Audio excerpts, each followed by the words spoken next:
Hello everyone, it's Mrs. Berry with another fun read aloud. I know many of our younger readers at Hedgecoax have been studying living organisms, the difference between living and non-living things, and gardening and food chains and things like that. So this is a fun story that kind of ties all that together. The title of this book is Muncha Muncha Muncha, and just those words are what we call onomatopoeia. Onomatopoeia. That means those are words that stand for sounds, and there's a lot of that in this book. So here we go. Muncha Muncha Muncha by Candace Fleming and Brian Carras, and I do have permission from Simon & Schuster Publishing to share this story with you. Muncha Muncha Muncha. For years, Mr. McGreeley dreamed of planting a garden. He dreamed of getting his hands dirty, of growing yummy vegetables, and of gobbling them all up. You can see there he is right there. But he never once tried it until... "This spring," said Mr. McGreeley, "this spring, by golly, I'm going to plant a garden." I wonder if any of you are planting gardens this spring. I'd love to hear about it if you are. So he hoed, and he sowed, and he watched his garden grow. Hoeing is when you break up the dirt. Sowing is when you plant the seeds. "Lettuce, carrots, peas, tomatoes. Yum, yum, yummy," said Mr. McGreeley. "I'll soon fill my tummy with crisp, fresh veggies." But one night, when the sun went down and the moon came up, 3 hungry bunnies appeared. And these are the sounds they make. This is the onomatopoeia. Tippy, tippy, tippy, pat. Muncha, muncha, muncha. Uh-oh. The next morning when Mr. McGreeley saw his gnawed sprouts, he was angry. So he built a small wire fence all around his vegetable garden. "There," he declared, "no bunny can get into my garden now." And the sun went down, and the moon came up, and tippy, tippy, tippy, pat. Spring hurdle, dash, dash, dash, muncha, muncha, muncha. Hurdle means they jumped over that wire fence. The next morning, when Mr. McGreeley saw his nibbled leaves and gnawed sprouts, he was really angry. So he built a tall wooden wall behind the small wire fence all around his vegetable garden. "Huh!" he huffed. "Those flop ears will never get over it. No bunny can get into my garden now." So there's the garden, there's the wire fence, here's the big wooden fence.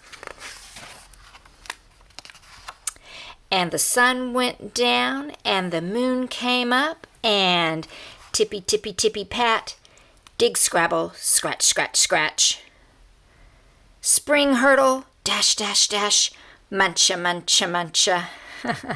I think they dug under the wooden fence and then they jumped over the wire fence and ate the plants.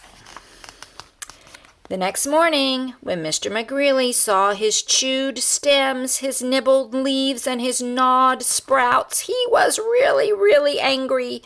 So he made a deep, wet trench, which is like a ditch, outside the tall wooden wall, behind the small wire fence, all around his vegetable garden. "Ha!" he snorted. "Those puff-tails can't get under it. They can't get over it. No bunny can get into my garden now." Oh no! Somehow they have to get over this trench, then under the wall, then over the wire fence to get into the garden. Can they do it? And the sun went down, and the moon came up, and tippy, tippy, tippy, pat, dive, paddle, splash, splash, splash. Oh, look, they're swimming that wet trench. Dig, scrabble, scratch, scratch, scratch. Spring hurdle, dash, dash, dash. Muncha, muncha, muncha. Oh, they were able to do it. They swam across the trench, and they dug under the wall, and they jumped over the wire fence and got into the garden. Those are all prepositions that tell us where the rabbits went. The next morning, when Mr. Greeley saw his chomped blossoms, his chewed stems, his nibbled leaves, and his gnawed sprouts, he was furious. So he hammered and blocked, sawed and stalked, drilled and filled and trapped and locked, and he built a huge, enormous thing before the deep, wet trench, outside the tall wooden wall, behind the small wire fence, all around his vegetable garden. Oh my goodness, look at this big brick wall. I've outsmarted those twitch whiskers for sure, he exclaimed. They can't get through it. They can't get under it. They can't get over it. No bunny, no way, no how can get into my vegetable garden now. Tippy, tippy, tippy, stop. The three hungry and the sun went down and the moon came up, and tippy, tippy, tippy, stop. The three hungry bunnies looked and smelled and touched the huge, enormous thing before them, and tippy, tippy, tippy, pat, the bunnies hopped away. This is a great big lock on that stone wall. They can't get through it now.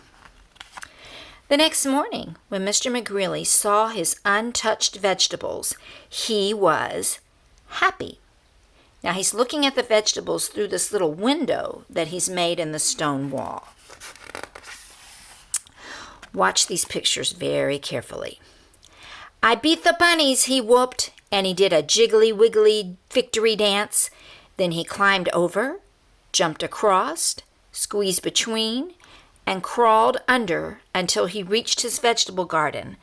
But look, do you see the picture? He's so busy doing his little victory dance that he doesn't notice what's climbed into his basket.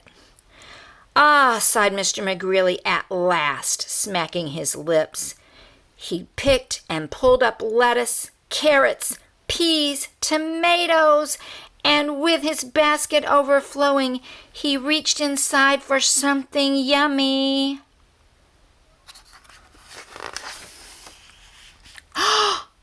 What's in his basket? Muncha, muncha, muncha. He tried so hard to keep those bunnies out of his garden, and he ends up taking them inside with him. What a fun book. Hope you all are doing well. Mrs. Berry loves you, and I'll talk to you soon. Bye.